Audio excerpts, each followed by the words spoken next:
नमस्कार दोस्तों, आप सबों का स्वागत है। क्लास 10th विज्ञान का लघुत्तरीय प्रश्न जो कि आपको 2 नंबर से पूछे जाएंगे। यह सभी प्रश्न 2016 में पूछे गए हैं। आपको 12 प्रश्न में से 6 प्रश्न का सही जवाब देना है। तो उन्हीं 12 प्रश्न में से आपको यह भी प्रश्न रहेगा विज्ञान में कि प्रतिरोध क्या है, इसका एसआई मात्रक लिखें। प्रतिरोध क्या है, इसका एसआई मात्रक लिखें। यह प्रश्न आपको 2 नंबर से पूछा जाएगा। तो आप यहाँ पर देख रहे हैं कि उत्तर में लिखिएगा, यहाँ से उत्तर में आप यहाँ से लिखिएगा कि प्रतिरोध चालक पदार्थ का वह गुण जो उस पदार्थ से होकर प्रवाहित होने वाला विद्युत धारा का विरोध करता है। प्रतिरोध क्या करता है? चालक पदार्थ का वह गुण जो उस पदार्थ से होकर प्रवाहित होने वाला विद्युत धारा का विरोध करता है, प्रतिरोध कहलाता है। इसे प्रायः बड़ी आर अक्षर से सूचित किया जाता है। इसका एसआई मात्रक ओम होता है। तो दोस्तों आप लोग अच्छे से समझ गए होंगे कि प्रतिरोध क्या होता है। तो प्रतिरोध जब भी कोई चालक पदार्थ में उसका गुण यानी कि उसमें पदार्थ से होकर जो प्रवाहित होता है विद्युत धारा, उसका वह क्या करता है? विरोध करता है, रोकता है, तो प्रतिरोध कहलाता है। इसे प्रायः बड़ी आर अक्षर से सूचित किया जाता है। इसका एसआई मात्रक होता है प्रतिरोध का ओम। तो दोस्तों आप लोग अच्छे से समझ गए होंगे। अब अगला प्रश्न देखिए। अगला प्रश्न है, दृष्ट दोष क्या है, यह कितने प्रकार का होता है? दृष्ट दोष क्या है, यह कितने प्रकार का होता है? तो उत्तर में यहाँ से लिखिएगा, जिन व्यक्तियों के नेत्र यानी आँख में प्रतिबिंब रेटिना पर नहीं बनता है, उनके लिए कहा जाता है कि उन्हें दृष्ट दोष है।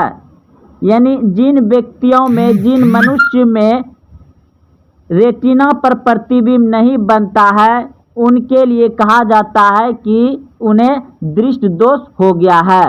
दृष्ट दोष निम्नलिखित प्रकार के होते हैं। यानी दृष्ट दोष निम्नलिखित के नीचे ऑप्शन में दिया गया है।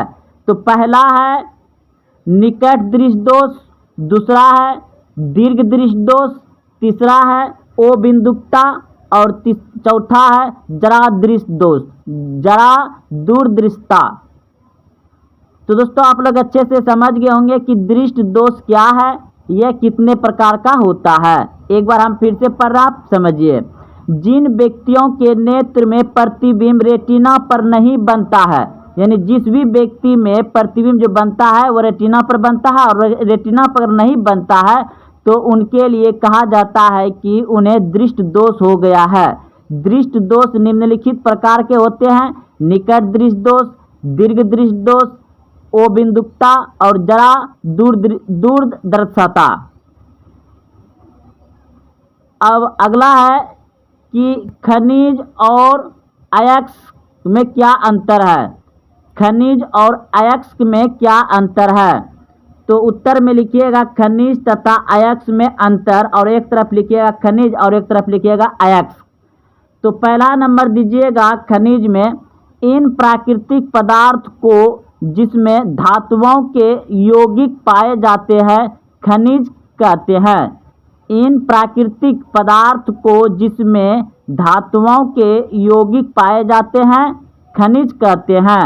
और अयस्क में एक नंबर देख करके लिखिएगा, जिन खनिजों में से धातुएं लाभदायक तथा सुविधापूर्वक ढंग से प्राप्त की जाती है, उन्हें उन खनिजों को अयस्क कहा जाता है। यानी कि जिन खनिजों में से धातुएं लाभदायक तथा सुविधापूर्वक ढंग से प्राप्त की जाती है, उन्हें खनिजों को अयस्क कहा जाता है। खनिज में 2 नंबर दे करके लिखिएगा।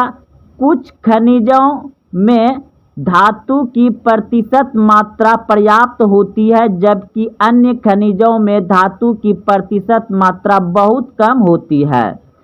अयस्क में 2 नंबर दे करके लिखिएगा।